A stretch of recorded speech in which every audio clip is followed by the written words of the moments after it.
خان بابا تاسو تیر ورځ یو ټویټ کړی و په هغې کې تاسو د پښتون روزنتون ټکي استعمال کړی و. دا پښتون روزنتون څه شی دی؟ لږ واضح کړئ راته. اعوذ بالله من الشیطان الرجیم بسم الله الرحمن الرحیم. پښتون روزنتون داسې ده چې څنګه د دې کار دپاره ستاسو د روزنې دپاره زما روزنه زما نیکه او دغه ملګرو کړې ده. دغه شان ما غوښتل چې یاره د پښتون قوم د بیل وجود د بقا یووالي امن پرمختګ دپاره د پښتون قوم د پښتنې خاورې د تړون دپاره زه ستاسو غونته کې د ملګرو دغه وکړمه روزنه وکړمه او دا زمونږ د خپلواک پښتونستان مرکز چې دی نو دا په وړه سطح باندې یو پښتون روزنتون دی. اوس زه غواړم چې یاره دا په غټه سطح په لویه سطح باندې شي،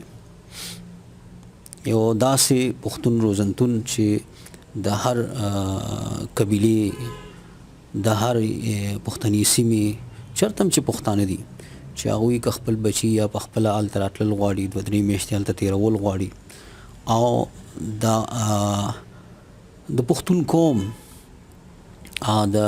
یووالي امن او پرمختګ د پښتنې خاورې د پښتون قوم د تړون دپاره د یو بل سره هغه ملګرتیا د یو بل سره تړون د یو بل نه زده کړه کول غواړي نو دغه دپاره د یو پښتون روزنتون پکار دی. زما یقین دی انشاءالله چې په دې لوی وړوکې خو موجود دی، دا خو روان دی که خیري، خو په دې لوی روزنتون چېرته به چې که خیري د مشرانو کورونه هم وي، یو ماډل سټي ټایپ دغه به پکاري دی دپاره چې هلته کې پښتون چې دی پښتانه واپس پښتانه شي، پښتانه د خپل هر څه نه خبر وي، د خپل د یو بل سره تړلي وي، د تړون چل زده کړي، د روزنې چل زده کړي چې هغه هر شرط وي که نه چې په هره شعبه کې وي، په هره پارټۍ کې وي، په هره ټولنه کې وي، په هره قبیله کې وي، په هر ځای کې چې وي، په هره سیمه کې چې وي، هغه چې د قوم د ښېګړې دپاره لګیا وي، د خاورې د ښېګړې دپاره لګیا وي. نو زما اراده خو ده او انشاءالله چې تاسو هم زما ملګرتیا کوئ، الله تعالی نه مرسته غواړو. دې کې به چې دی نو عام پښتانه او په خاصه توګه د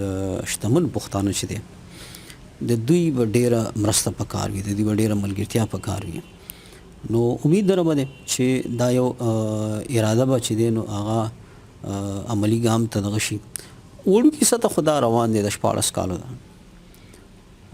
ستاسو دا روزنه چې وشوه نو دا هم په دغه روزنتون په دې سوچ باندې وشوه. زما چې کوم زما نیکه او د هغه ملګرو چې زما کومه روزنه کړې وه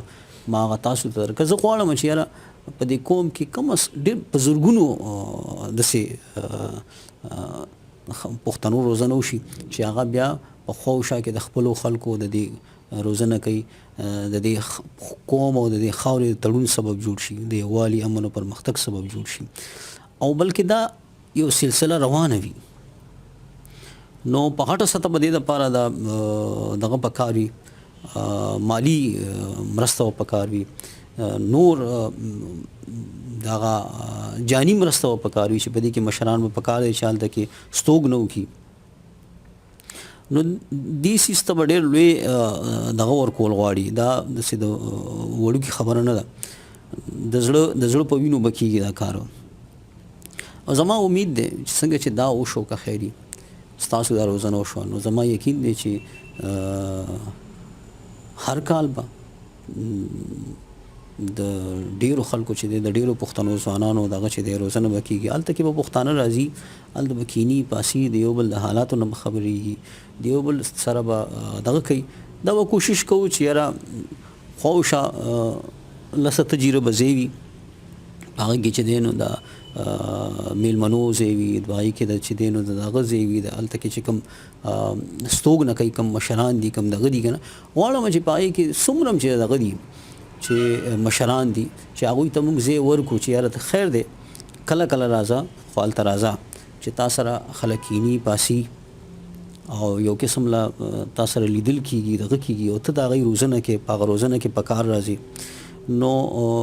کوشش به دا وي چې داسې لږ وړوکی ځای وي خو چې خامخا یو تکړه مبارز ته په هغې کې ځای ورکړی کېږي چې دا د هغه د کورنۍ او دغه وي ځکه چې هغه به لازم ده چې د هغه نه خو خپلو بچو هم څه زده کړي وي که نه نو زه غواړم چې داسې یو ځای وي چې په هغې کې د هر داسې د پاټۍ یا د قبیلې یا دغه نه بلکې د هر هغې کې چې چېرته یو ښه مبارز دی چې موږ هغه ته دغه ورکړو چې یاره دې کې ستا برخه ده ستا دغه دی او ته راځه دلته کې د پښتنو په روزنه کې د پښتون قوم په روزنه کې چې دی نو برخه واخله نو زما خو دغه د پښتون روزنتون نه دغه دی او شتمن پښتانه چې دی نو دا په دې کې ډېر زیات د دوی نه به کار اخیستل غواړي امید در به دی چې دوی به په دې سوچ پوه شي او موږ سره به لاس وکړي که خیري الله مو ښه لره